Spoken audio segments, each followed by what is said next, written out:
Welcome back to our channel மாணக்கராசிரியர். இன்றைக்கி இந்த வீடியோவில் நம்ம என்ன அப்டேட் பார்க்க போகிறோம்னு பார்த்தீங்கன்னா, தமிழ்நாட்டில் டெட் தேர்வில் தேர்ச்சி கட்டாயம். கவர்மெண்ட் எய்டட் ஸ்கூலில் இருக்கக்கூடிய கவர்மெண்ட் டீச்சர்ஸ் கண்டிப்பாக டெட் தேர்வில் வந்து பார்த்தீங்கன்னா தேர்ச்சி பெறுவது கட்டாயம். ஸோ இது தொடர்பாக இன்று பள்ளி கல்வித்துறை அமைச்சர் அன்புமிகு பொய்யாமொழி அவர்கள் வந்து பார்த்தீங்கன்னா ஆலோசனை நடத்தினார். நேற்றைய தினம் வந்து பார்த்தீங்கன்னா பள்ளி கல்வித்துறை செயலாளர் தமிழகத்துடைய தலைமைச் செயலாளர் தலைமையில் ஆலோசனை நடத்தப்பட்டது. இதில் வந்து பார்த்தீங்கன்னா மேல்முறையீடு செய்யலாமா அப்படிங்கிற மாதிரி ஒரு கோரிக்கை வந்து பார்த்தீங்கன்னா எழுதுது. அமைச்சருமே வந்து பார்த்தீங்கன்னா அரசு பள்ளி ஆசிரியர்கள், அரசு உதவி பெறும் ஆசிரியர்களை தமிழக அரசு வந்து கைவிடாது அப்படிங்கிற மாதிரி சொல்லியிருந்தாங்க. அதன் அடிப்படையில் இன்றைக்கி வந்து பார்த்தீங்கன்னா ஆலோசனை கூட்டம் நடந்தது. தகுதி தேர்வு, ஆசிரியர் தகுதி தேர்வு பள்ளி கல்வித்துறை அமைச்சர் இன்று ஆலோசனை நடத்தினார். ஆசிரியர் தகுதி தேர்வு தொடர்பாக உச்சநீதிமன்ற உத்தரவு குறித்து பள்ளி கல்வித்துறை அமைச்சர் அன்புமிகு பொய்யாமொழி அவர்கள் இன்றைக்கி செப்டம்பர் 4ஆம் தேதி முக்கிய ஆலோசனை நடத்தினாங்க. பள்ளி கல்வித்துறை அமைச்சர் அன்புமிகு பொய்யாமொழி தலைமையில் இன்று நடைபெறவுள்ள ஆலோசனை கூட்டத்தில் பங்கேற்க ஆசிரியர் சங்கங்களுக்கு அவசர அழைப்பு என தகவல். கூட்டத்திற்கு பிறகு டெட் தேர்வு குறித்து முக்கிய முடிவு எடுக்கப்பட வாய்ப்பு அப்படிங்கிற மாதிரி சொல்லியிருந்தாங்க.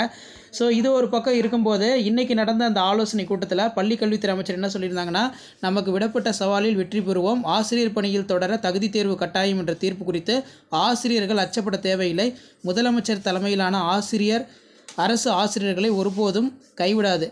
அன்பில் மகேஷ், ஆசிரியர் தகுதி தேர்வு டெட் தொடர்பாக உச்சநீதிமன்றம் வழங்கிய தீர்ப்பு குறித்து பள்ளி கல்வித்துறை அமைச்சர் அன்பில் மகேஷ் பொய்யாமொழி செய்தியாளர் சந்திப்பில் வந்து சொல்லியிருக்காரு. ஸோ ஆசிரியர்கள் அச்சப்பட தேவையில்லை, முதலமைச்சர் தலைமையிலான அரசு ஆசிரியர்களை ஒருபோதும் கைவிடாது அப்படின்னு சொல்லியிருக்காங்க. இப்போ சத்தமே இல்லாமல் என்ன பண்ணியிருக்காங்க அப்படின்னு வந்து பார்த்திங்கன்னா, ஒவ்வொரு பள்ளிகளிலுமே ஆசிரியர்களுடைய விவரங்கள் வந்து பார்த்திங்கன்னா பள்ளி வாரியாக சேகரிச்சிருக்காங்க. அதுக்கான ஃபார்மும் வந்து பார்த்திங்கன்னா இப்போ கொடுத்துட்டாங்க, டெட் டீட்டெயில்ஸ். ஸோ அதன் அடிப்படையில் ஆசிரியர்களுடைய விவரம் பள்ளி வாரியாக சேகரிப்பு, ஆசிரியர் தகுதி தேர்வில் தேர்ச்சி பெற்றவர்கள், தேர்ச்சி பெற வேண்டியவர்கள் தொடர்பாக விவரங்களை சேகரிக்கும் பணி முழு வீச்சில் நடந்து கொண்டு இருக்கிறது அப்படிங்கிற மாதிரி சொல்லியிருக்காங்க.